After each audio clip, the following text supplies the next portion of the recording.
This is Hammond. And Jessica. And you're listening to the Friendly Atheist Podcast. Please go to patreon.com/Friendly Atheist Podcast and support the show. Yeah. And give us stars and ratings and however it works on the things. On the things, the iTunes. Yes. It helps other people find our show if you rate, review, subscribe. If you support us on Patreon, we'd be very appreciative. We spend a lot of time and effort scheduling this week after week, and it really helps to have a little extra income coming in. It does. Do you want to just get into this? Sure. I had a fine birthday. Thank you for asking, Hammond.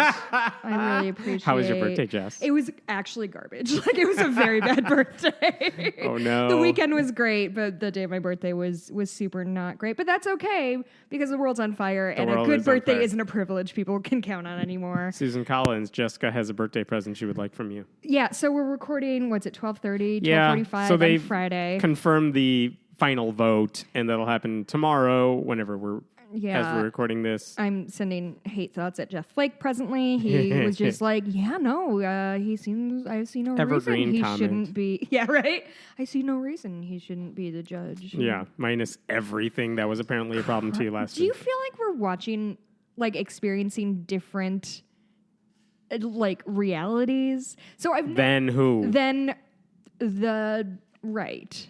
Oh, yeah. Watching Kavanaugh do his opening remarks that were not only weird and scary, but just they're extremely partisan. They didn't show very good temperament. He was raging mad, and everyone's like, yeah, no, this guy gets it.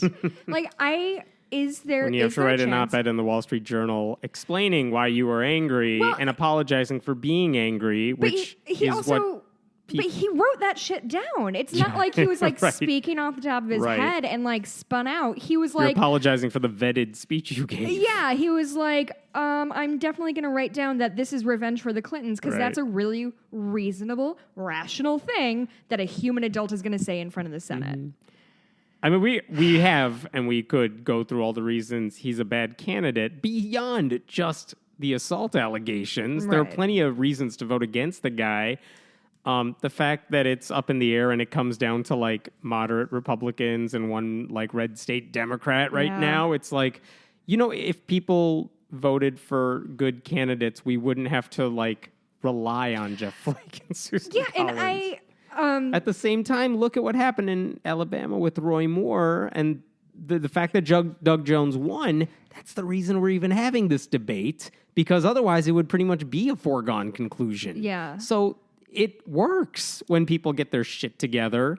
But don't you think an election is different from a confirmation? Senators are not only beholden to their constituents, but trying to play a long game and stay in power, and which makes me even more angry about Jeff Flake. You're not rerunning, you have nothing my to dude. lose What here. are you doing?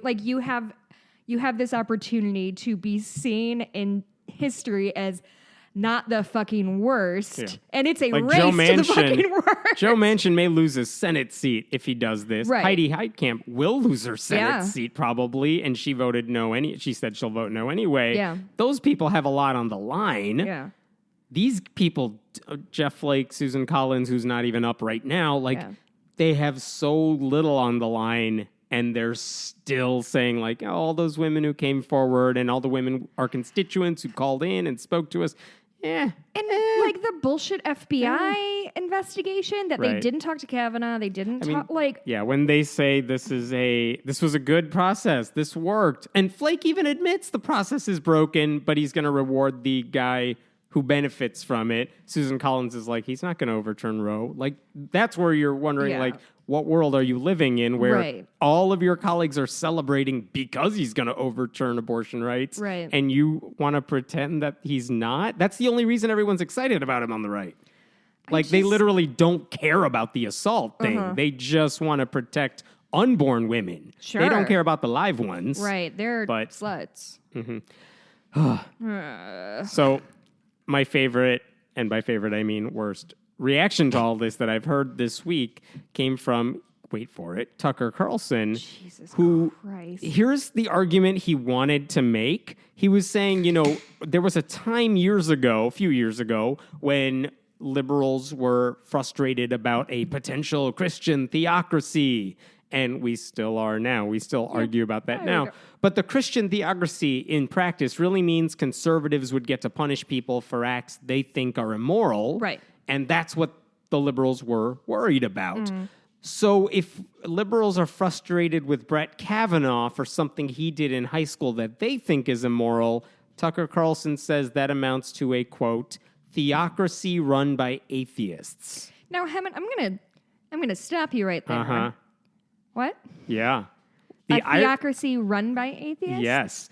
The full quote. The irony, of course, is that they're doing it right now. It's a kind of theocracy run by atheists where the minor, smallest peccadillos from your teen years are now disqualifying. Like attempted rape? Is this really the standard we want? Yes, attempted rape is the minor, smallest peccadillo from your teen years. There was another pastor today, by the way, or at least I posted about it today.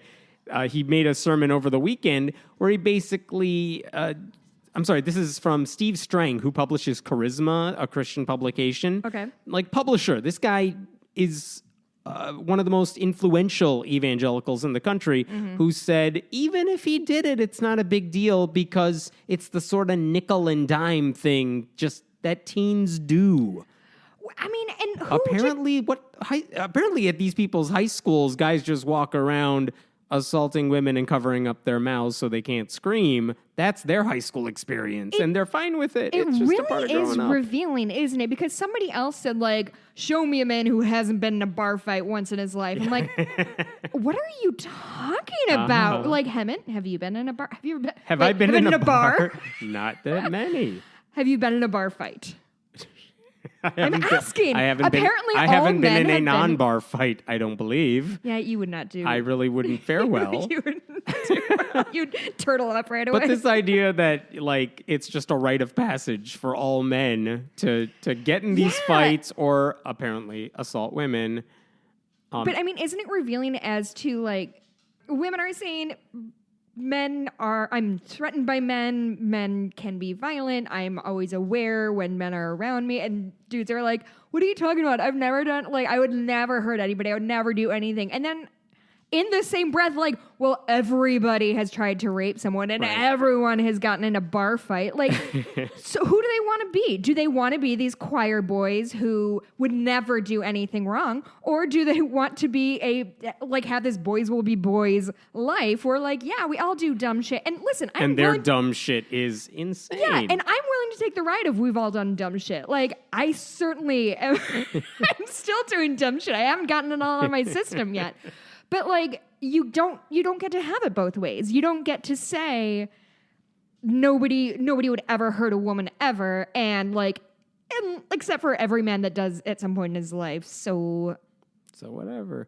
There was another pastor over the weekend who gave a sermon. He's making an argument that we have discussed before, which is that we should basically ignore Dr. Ford's allegation because there were not 2 to 3 witnesses like the Bible demands. And so, okay, fine. I've heard that argument before. It's horrible for a bunch of reasons. But there were 2 witnesses. There were 2 witnesses, one of whom hasn't really been questioned, at least publicly, under oath. And we haven't seen what he said to the FBI. But the point is, like, most of these abuse allegations, sexual assault, they don't happen with the crowd watching. They happen in private. So it's just the woman versus the man or something like that. And so there aren't going to be witnesses. But one thing he said almost jokingly in his sermon was he talked about this recently, and afterwards, there were 2 things he said. One is that everyone was crying afterwards, and men came up to him crying because they've all been falsely accused. All of them? Apparently. And then he went on to say, and one woman came up, I'm paraphrasing here because I can't pull it up right now. One woman came up to him and said, my 8-year-old daughter was abused by a relative. And I think she was trying to make the case in his retelling of it that there aren't always 2 witnesses. She's like, my daughter was abused. And he's like, well, who did you tell anyone? She's like, yes, we went to the authorities. He says, oh, that's great. That is what you should do. Did anything happen? She said, no, nothing really happened. And I can understand that because if it is a he said, she said, the cops can't really prosecute or press charges like that. And so he seems to, so his argument's like, well, that's the sort of thing that just happens because you need witnesses before you lock somebody up. Like, he feels bad, but he blamed it on a broken world. Like, not enough people have Jesus in their lives, and so that was his concern. But it just... What was his point again? There's no point. These people make these arguments. His whole sermon was a defense of Brett Kavanaugh, but he was just saying that if one woman comes forth with allegations like these, I'd rather this happens and a false, like, positive doesn't come forward. You don't arrest an innocent man versus a world where there don't have to be any witnesses, and then all men will get accused of this stuff. Like, seriously, it's messed up. To be honest, I zoned out halfway through because none of that makes any goddamn sense. It does not. And no, it's frustrating in part because so many pastors, evangelical ones certainly, have this sort of mindset. It's disturbing. Let me add on one more thing to that whole premise here. This is something that was surprising a little bit to me, which is that among all the evangelical, mostly white evangelical Christians who support Brett Kavanaugh, a lot of them are women. And so the question comes up, like, why are all these women supporting him too? And it's a silly question because there are plenty of women who support Donald Trump. There are plenty of women who vote with conservatives. So that alone isn't surprising. But one writer for the Huffington Post, Carly Gelsinger, wrote a really interesting piece saying, I grew up in this world. I grew up with purity culture, and this is something, this idea that I was raised with, which is that our bodies are not our own. Like, we as women don't own them. Sure. They belong to our fathers, our pastors, our husbands, our politicians, never ourselves. And she went on to say that when she was younger, she was sexually assaulted on a mission trip. And when she told her team leader, the question was, well, what were you wearing? Because, of course, it was her fault that she made this guy stumble in his walk. Right. And so when it goes to the allegations from Dr. Ford, it's not necessarily that they don't believe her. It's that they don't want to blame him, even if it's true.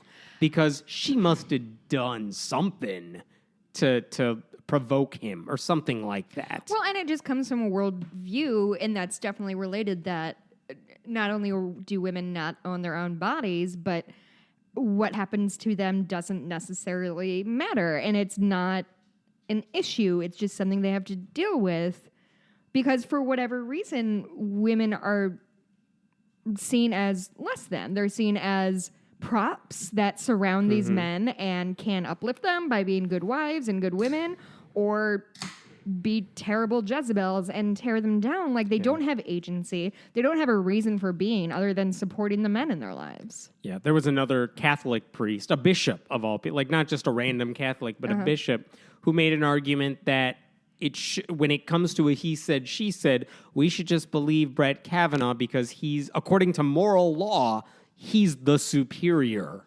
unquote. Fuck me. Now, Are you fucking how he kidding defines me? that, I don't know. But that's it. He's the superior, unquote. Therefore, What the fuck is he talking about? I don't know. And I was trying to figure out what moral law he is referring to. Because I'm like, I can go back to a Bible verse you're misinterpreting or something. Right. But I could not find, and I asked around even some Catholics, I'm like, what is this guy even referring to in the best possible light? They couldn't answer it either. Literally all he's saying is might makes right. That's exactly what he's saying. Yeah. Jesus Christ. So there's a lot of bad takes, and what's frustrating is that none of those are the reasons that the senators are voting yes or no, but because they're voting yes on him, those are the myths that are still being perpetuated in those circles, and they continue to live on because these guys are getting, like Brett Kavanaugh, would be getting rewarded for what they allegedly, if these allegations are true, which there hasn't been a good investigation of it, they're getting rewarded for it, and evangelicals want that. Not just because of the abortion issue, but because this to them is really about, owning feminists and owning liberals more so than anything else right now. So anyway, by the time this comes out, this will probably all be in the rearview mirror. Because the Brett Kavanaugh thing will be, but this mindset isn't going to go away, right. and that's why it's still important to keep talking about it. I have a related story that is not Brett Kavanaugh, but it's along the same lines here, which is, remember we talked about Paige Patterson, the Southern Baptist leader this is the guy who gave a sermon a long time ago, several years ago, where he talked about, a woman came up to me, told me she was in an abusive relationship, and he told her she should stay in that relationship and pray about it. And even when she had a black eye the next morning, he's like, but look, your husband's in the church. It makes me so ill. Yeah, okay, that's that guy, Paige Patterson. He was the head of the Southern Baptist Convention. He was the president of the Southwestern Baptist Theological Seminary. He's the guy who also said of a 15-year-old, of a young girl in a sermon, he was telling a story about this girl that a couple of guys were making a pass at or something, and he's like, she wasn't more than about 16, but he's that guy. Ew. So anyway, remember, he was basically, I know. Can we just, don't make that sound ever again. No, I was- literally just asked. He was basically fired from the Southwestern Baptist Theological Seminary. There were donor rebellions from these guys who were like, how dare you fire this guy? Yeah. Anyway, last month he made a comeback. I think we talked about this, where he gave a sermon again, where he body shamed a woman for her weight. What? Yeah. Did we talk about this? Maybe, I don't know. But he did. He called her he basically made a lot of what he thought were euphemisms for the word fat, but they weren't euphemisms. They were just him, who's not exactly like the thinnest guy in the world, body shaming another woman. Sure. He's not any better, is what I'm getting at. Yeah. Anyway, he has a new job. Okay. Wait for it. Don't. Yeah. What? He's going to be leading a class at Southern Evangelical Seminary, which is a separate place. And the class is called Christian Ethics. Fuck off. Yeah, huh? Get out of my house right now. Yeah. Christian Ethics. And by the way, he's teaching it with the school's president, Richard Land, who, guess why Richard Land is famous? At least in the secular world, because when Obama was in office and the Trayvon Martin shooting happened, he was basically saying the only reason Obama and other black leaders care about it is to, quote, gin up the black vote. That's Richard Land. Yay. Those guys are co-teaching this class on Christian ethics, which if you sign up for that class, you have failed because you failed the easiest test, I guess. God, is there anything good? Again, in this bubble, they get rewarded for being the worst in this conservative Christian bubble. So, Christians Just to be actively evangelical, mostly white. They literally do not care when somebody gets murdered. Or they think it's it's not the murder they don't care about. It's that anyone who cares about the murder. No, so not only do they not care about the murder, but they deny that anybody else could care about this murder. Unless they're doing it the way conservatives are doing it. Which and we know is- how much conservatives, just don't- march over the Trayvon Martin shooting. What? How? Why? Religion. Many reasons. Okay. It's not even religion. It's just this conservative dogma. It It's the is. tribalism. But it cloaks itself in religion. It which, does. It makes it a why lot doesn't that easier. Make Christians more angry? Why doesn't it make Yeah. good Christian people like, hey, no, fuck you. You don't speak for me. That's the most amazing thing to me. I know we talked about this before where they did a survey recently. 48% of white evangelical Christians said even if Kavanaugh assaulted Christine Blasey Ford, then he should still be on the court. Even if he did it. They don't care.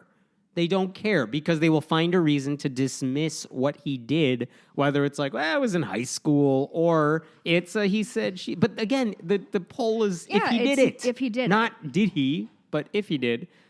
Because they don't. Oh my God. Okay. Yeah. And again, it's a habit. It's not that there aren't evangelical Christian women speaking out against this. It's that they don't have much power to begin with in those circles, or they'll be deemed heretical, or that their voices are just not getting through to the people with power. Like, that's the problem. When you have a whole system that says, don't listen to women, they should be quiet. Yeah. When women are trying to speak up and say something, they're not exactly, no one's putting a megaphone necessarily in front of them. Right. So they have an uphill climb there. Do you want to talk about something happier? I guess. Okay. Is there anything happy left? Yeah, no one likes Pope Francis. That's a good thing. Wait. Yeah. Do we not like Pope Francis? We don't like Pope Okay, Francis. I I'll tell you why we don't keep like it Pope straight. Francis. This is a survey done by the Pew Research Center, or at least an analysis of a survey they took in September. And what they found is that among U.S. Catholics, not everybody, among U.S. Catholics, they asked them, how do you think about Pope Francis's job addressing the sex abuse scandal? Like, has he been doing a good job of handling the scandal? And among U.S. Catholics, it is currently the people who like how he's handling it, 31%. Really? No one's happy with how he's doing. Do you think he didn't come down hard enough or came down too hard? Not hard enough, I think, is the issue. They're like, no, you're not doing enough to put a stop to this. Sure. And by the way, when they asked the same question in 2014, like shortly after Pope Francis was elected as Pope, 54% thought he was doing a good job. Because this is when you get the great sound bites from Pope Francis and he's getting all this positive press. They did like him. They thought overall he was doing a good job, and that shrunk really quickly.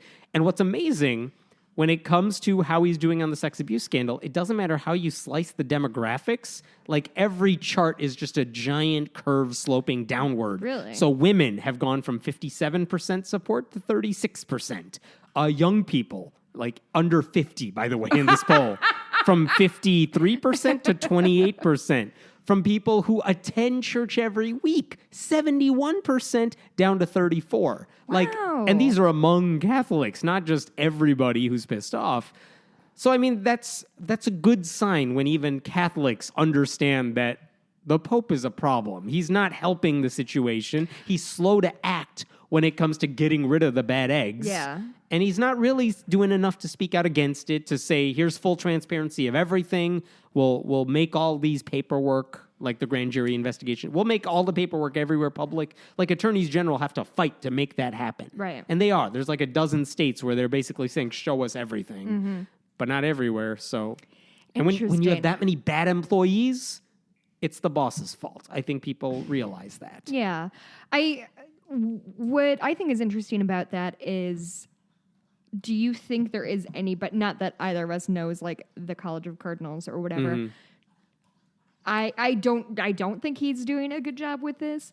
I also don't think anybody would do a good job with this, I guess, is my thought. I don't think anyone's asking Pope Francis, who, as far as I can tell, like, he's not accused of any of this stuff. And as far as I know, he doesn't know about it, though I think there's reporting that suggests he should have known about some of this stuff long before it happened. But I think the real question is, a better leader would say, if you have an allegation against you, you're suspended. You're out, yeah. If not kicked out, you're at least suspended. If there's credible allegations against you, you're not going to be a priest, much less, we're not going to shuffle you somewhere else. But speaking out against it, saying overwhelmingly, like, no, if you are accused of this, if you offer to resign because of this, fine, you're out. And we are not going to tolerate this. We are going to put a stop to this. We're going to change our rules when it comes to, like, oh, we have this punishments against gay people who act on their sexual orientation.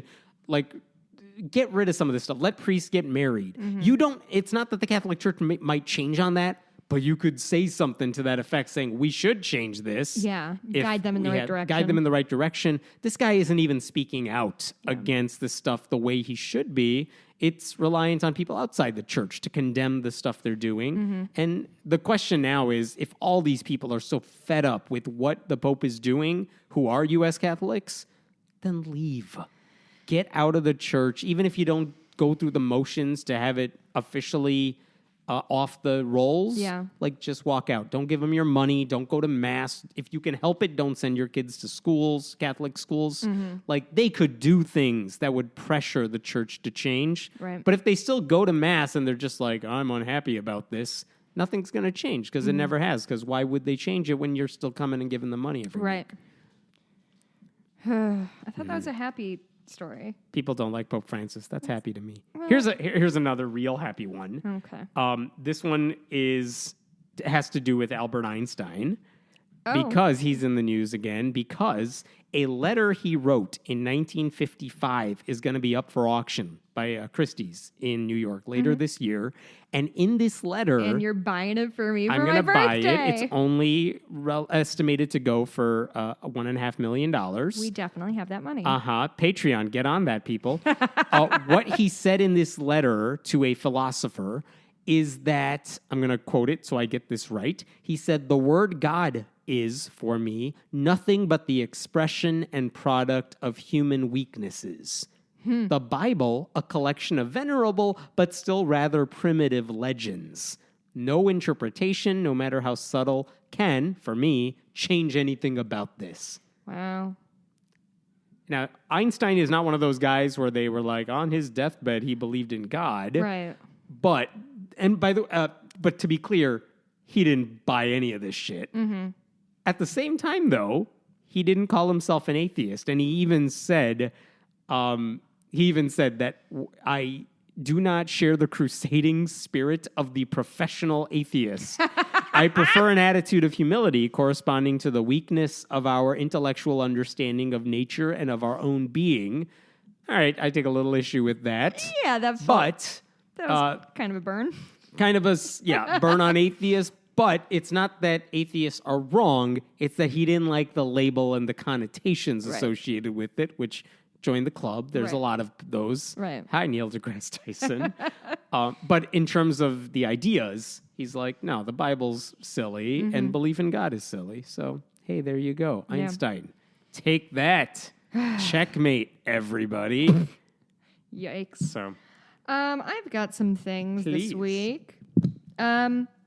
So I came across this op-ed in the Lexington Herald Leader in Kentucky, and it's by Dan Phelps, and I was pleasantly surprised by it. Dan Phelps, by the way, you know when we talk about Ark Encounter's attendance numbers are going down? Dan Phelps is the guy who files all those public records requests and passes them along to us and says, Really? These are the latest numbers. So Dan, I owe Dan a huge debt of gratitude. He's awesome. He's really one of the best. I had no idea. He's one of the best Ark Encounter and Creation Museum watchdogs out there. He's also the president of the Kentucky Paleontological Society and the vice president of Kentuckians for Science Education. So he's noting that in June this past year, June 2018, there were 35 public middle school and high school students from a few counties and they were taken by the Southeast Kentucky Community and Technical College on a, quote, college preparation field trip. And that included the Creation Museum and the Ark Encounter. So, first of all, what? Yeah, why are they going to the Creation Museum or Ark Encounter as any part of an educational anything? But like college prep, what? Yeah. So from his research, they spent more than $1,300 in tickets. This is from the community college, plus travel expenses. And he says, quote, "By taking students to these venues, the community college's program, which is a public, state-supported institution, unconstitutionally used tax monies to promote a specific religious message. Moreover, the Kentucky Constitution forbids the use of taxpayer dollars to support a ministry.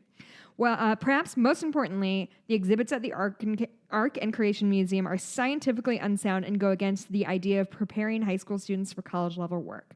None of these," and then he explains what they believe and what they teach. Quote, "None of these ideas are consistent with modern science, history, or reality. Most Christians and other religious people realize these ideas are not science. Young Earth creationism has no scientific credibility whatsoever.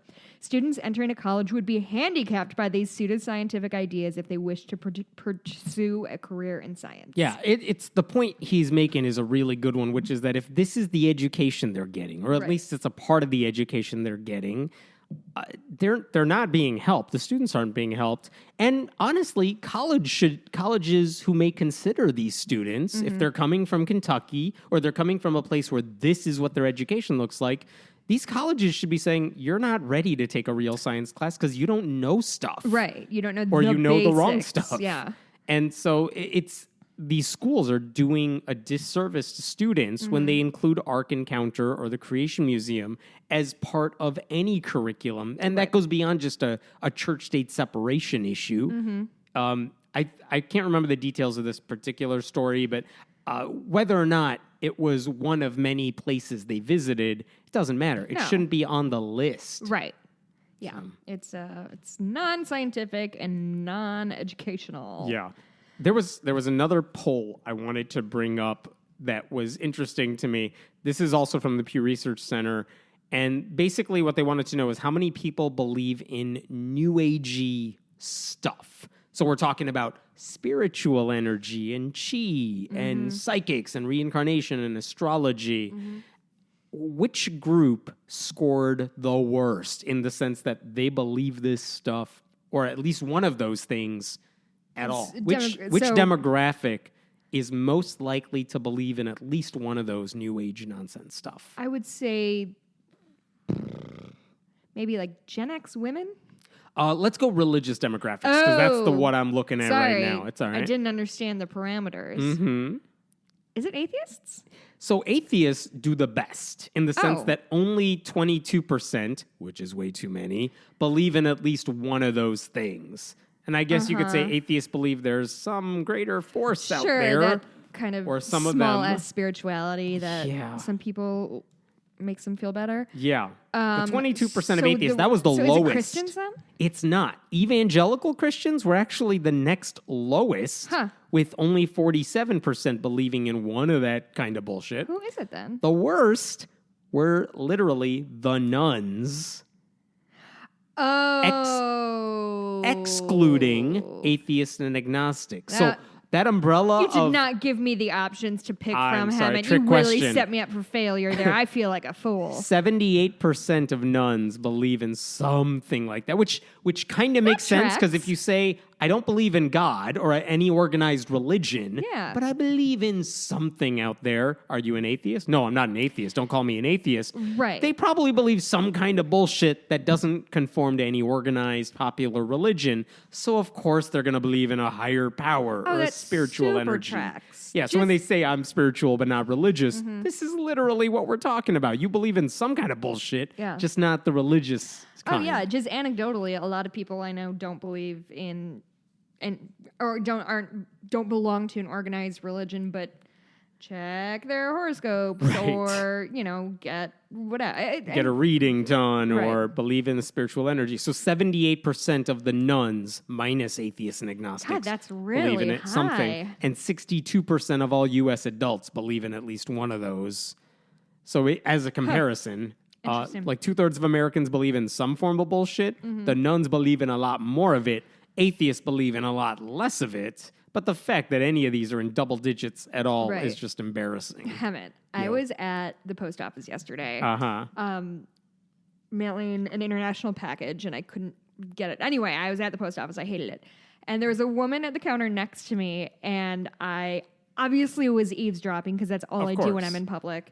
And the dude who was helping her was like, oh, what are you sending? Is it, X, Y, and Z? And she's like, oh, it's human growth hormones. I need them overnighted. And he was like, well, we can't send X, Y, Z. She's like, no. He said, it's medication because we can't do it. She's like, oh, no, it's homeopathic. But she needed it overnight. Anyway, I was just so gleeful, and I wanted to ask her a million questions. I asked her 0 questions. The human growth hormone that's not going to help you grow. But it's an emergency. But they need it tomorrow. Yeah. Anyway.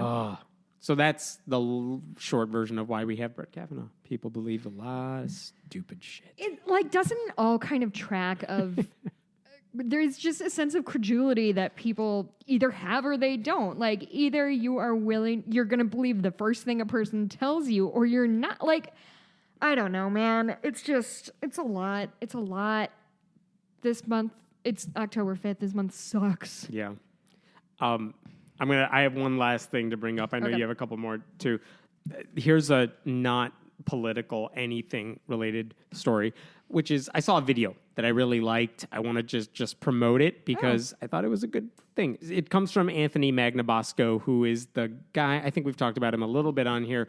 He basically practices this thing called street epistemology, which is I'm not going to debate a stranger. I'm certainly not going to debate them on religion. But if they're willing to talk to him, he's going to ask them questions about how they think and how they come to their conclusions, because maybe he can help them realize that the way they're thinking is problematic. Okay. And if he can help them think the right way or ask the right questions or think critically, there's a chance they might become atheists. But at the very least, maybe they'll reconsider how they form opinions. Sure. So he just posted a video with the help of Rebecca Fox, who is an animator, does a really nice job with graphic novels, cartoons, things like that.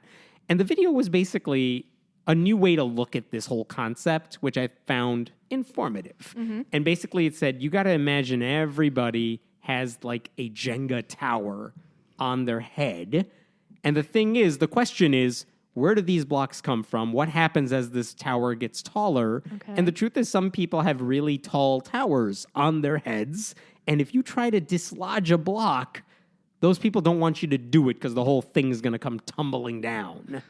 So as atheists, at least in the sense of religion, though he wasn't just talking about religion, it's not very helpful to them if we're like, hey, this thing you believe, it's wrong, and I'm going to dislodge that block off of your tower. One, because they're going to get defensive. Don't come near my tower. And two, if we try to push it out, it may do a disservice to them. It might. We think it's going to help them all the time. It doesn't always. But the question is that they should be asking is, where did your bottom blocks come from? Where did the foundation for your tower come from? Because if we can help you learn that this is what your foundation is made of, you need this. You can't really shake these blocks away. Most people, if you're playing Jenga, you take it from the middle or the top of the tower. Right. If you understand where the foundation comes from, you may be more able to say, you know what, I can start this tower from scratch again because I have a stronger foundation now. And it's an interesting concept. And again, the question he was trying to get to is, this is what Anthony was saying, you may find that most of us did not choose our bottom blocks at all. Those foundational beliefs were laid by our culture, our society, our parents, as opposed to the higher up blocks, which may have been chosen because they made us feel good or they were just lying around. And once we know why the foundational blocks are there, we can step back and take a long, hard look at our tower. And maybe we're willing to change it. And maybe we're willing to let other people challenge some of our core beliefs when we kind of understand, okay, this is why I believe these things. Oh, like, I didn't come to my political views because I thought about it per se. I came because my parents voted this way, or I watched this channel. And if you understand that, it's like, oh, maybe I didn't come to it for the right reasons. Maybe you won't change your mind, but maybe you're like, I need to read up on these issues. I need to know why I think this. And there's a chance that could help change them in a more effective, long-term way. Interesting video. We'll post a link to it. Cool. It was just a cool concept. That sounds neat. Yeah. So Ireland's really kind of gunning for it, huh? They're like 0 to 60 getting like secular as hell. I mean, they overturned the abortion law. They are, at the end of this month, they're going to be voting on overturning the blasphemy law. Yeah. So it's a big couple of years. So apparently, Catholic primary schools in the Republic of Ireland used to select students based on their religion, which I didn't know, and not to... Oh my God, Murkowski voted no. Sorry, I just got a text. Really? That's... Yeah. What? It's important. No, she said she was earlier. Oh.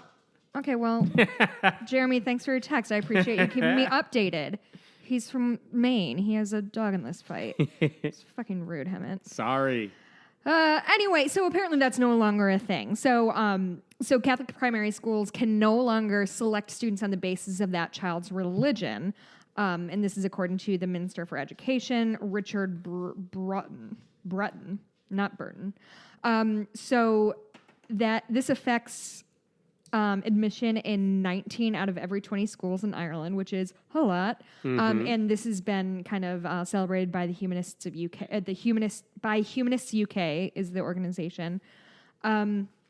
So apparently, it was called the baptism barrier. So the policy has forced parents to have their children baptized to help ensure the student is secured a place at oversubscribed primary schools, which is wild. So, like, if your kids, if you wanted to get them into a decent school, you would have to baptize them Catholic just to be like, see, my kids are Catholic. They can go to your good school. Because you don't have a lot of other options. Yeah. So Humanist UK Director of Public Affairs and Policy, Richie Thompson, said, quote, "It's grossly unfair and discriminatory that families face the prospect of their child being refused admittance to their local school based on religion. This decision by Ireland will lead to greater fairness in the education sector and is also in stark contrast to recent moves by the UK government in England. It too should be committing to reducing religious discrimination in school admission policies rather than current proposals, which plan to widen inequality and discrimination." And keep in mind that Ireland is becoming a rapidly secular country, too, where I don't have the exact number in front of me, but they are quickly becoming less Catholic and way more non-religious.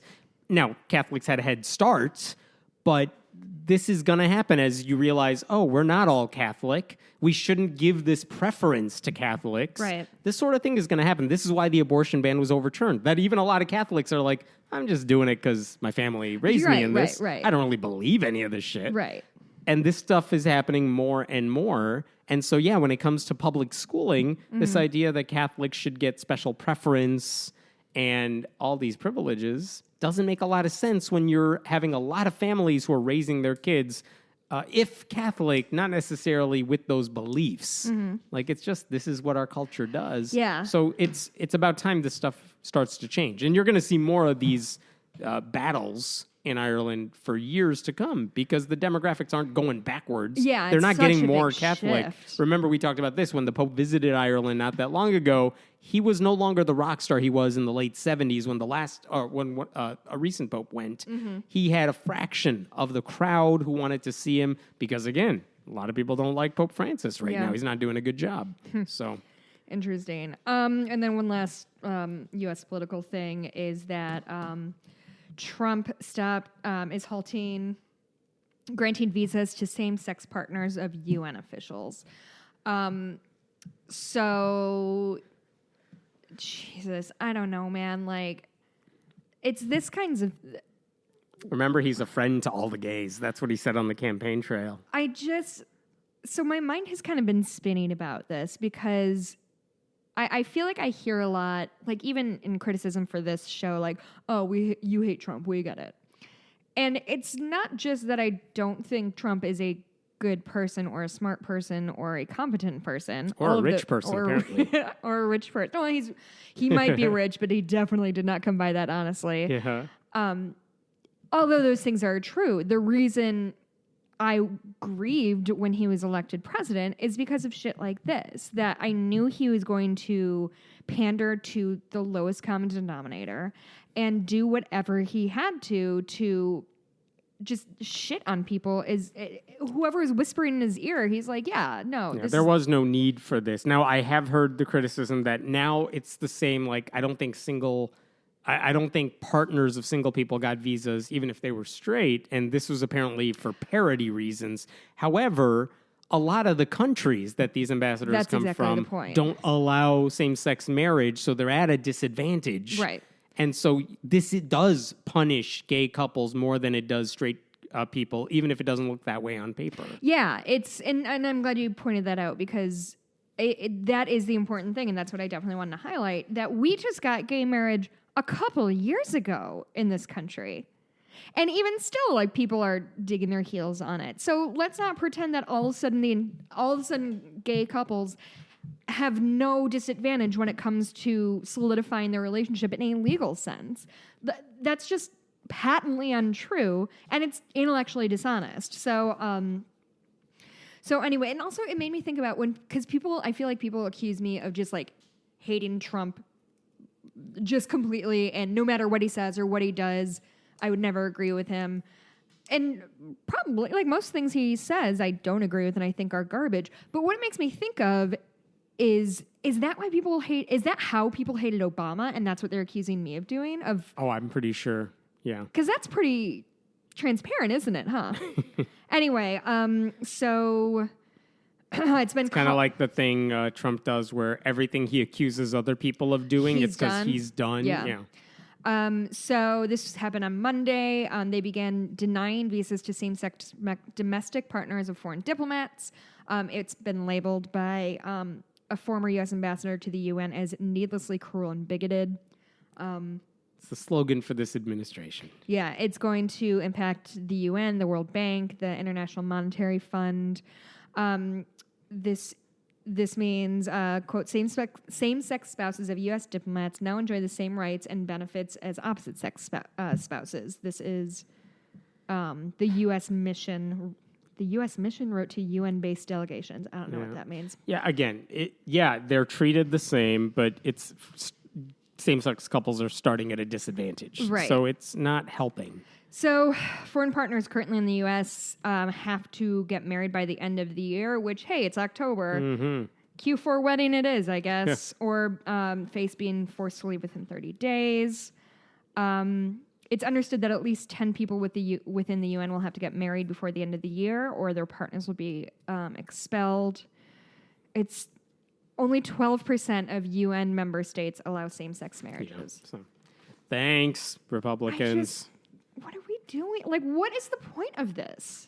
None. There's none. It's just vindictive and cruel. There's no actual basis other than it makes liberals angry. It's something conservatives will rally behind. Are they really doing this to own the libs? They do everything to own. They don't have a policy agenda. It's just, let's just do whatever we can to make America straighter and whiter and more conservative Christian.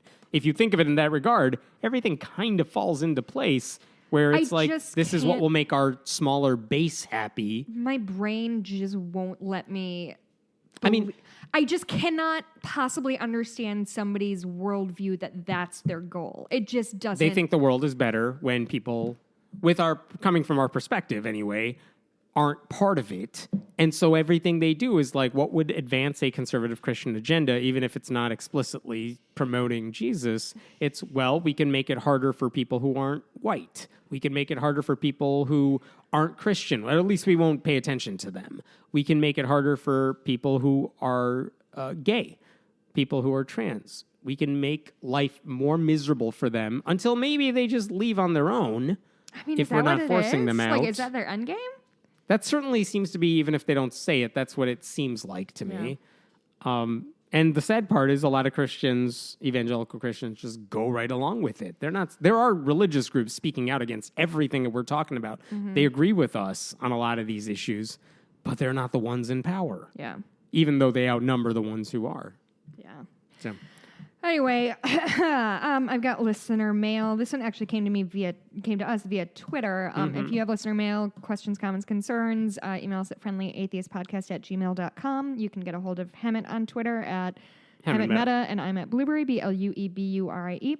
This is from Kavi Gupta, who's at Kavi Gupta, KAVIKAVIGUPTA. What do y'all think of the phrase, quote, free thought, to refer to nuns and secularists? It always makes me uncomfortable because unlike atheist and secularist, which feels like neutral terms, free thought feels positive and kind of self-congratulatory. I've never thought of it that way, actually. Oh, that's not true. I see what he means. It does... He or she, I actually don't know if Kavi is... who. Anyway, I see what they mean about... It does feel a little... like, I'm a free thinker, not like you sheeple. As opposed to, everyone else who's clearly indoctrinated. Yeah, I could see that being the case. I also think that the entire kind of secular movement is, really struggling to find a label that feels good to everyone. This has always been a problem ever since I got involved, too, which is, a long while ago, 20 years ago, whenever I started thinking about this stuff, this was a problem too.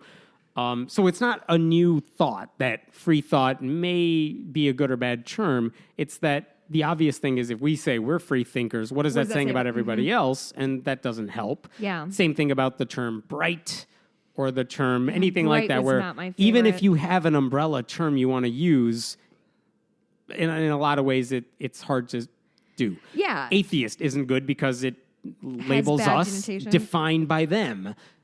I get that, and it has too. negative connotation throughout history. Yeah, I mean, humanist. What are you saying about people who disagree with you? Like, what? They don't care about humans? Something like that? But at the same time, yeah. Christian isn't necessarily a us versus them word, but they also think of themselves as saved, which what does that say about everyone else? Right. You're all lost, you need help, whatever. So I will say I don't like the term for that reason because it doesn't help, Right. really. If it helps you define yourself, more power to you.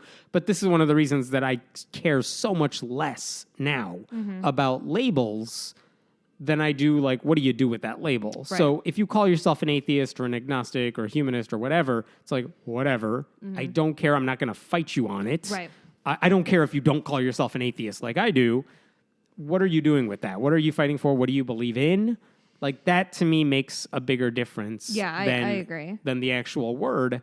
And so I will tell you, as someone who has seen this fight for many years and been part of it, by the way, because the Secular Coalition for America, for example, I was there when that group got founded. And one of the biggest conversations is we have a coalition of groups that is coming together to form this lobbying group in Washington, D.C. What do you call it? Because they weren't all atheist groups per se. Right.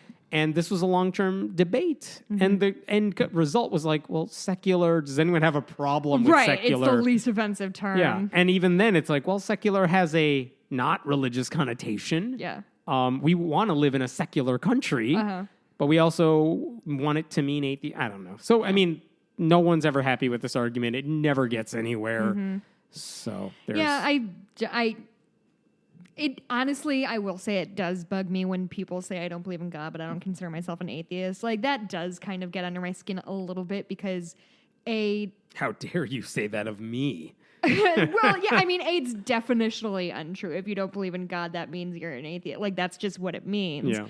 But also, it gives continual weight to the fact that atheist is a dirty term and has negative connotation. So that's not my favorite thing. That said, I don't care that much. Yeah. Like, it really doesn't matter. Like, I'm not going to fight you online about it. I'll fight you online about other things.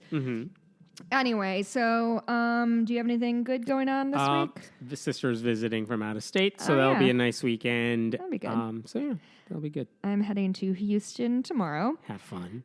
Thank But you. you're not speaking there right I'm now. not speaking there this time. I'm going to Houston twice this month. I'm going for work. So if anybody is around at a neurosurgery convention, look me up.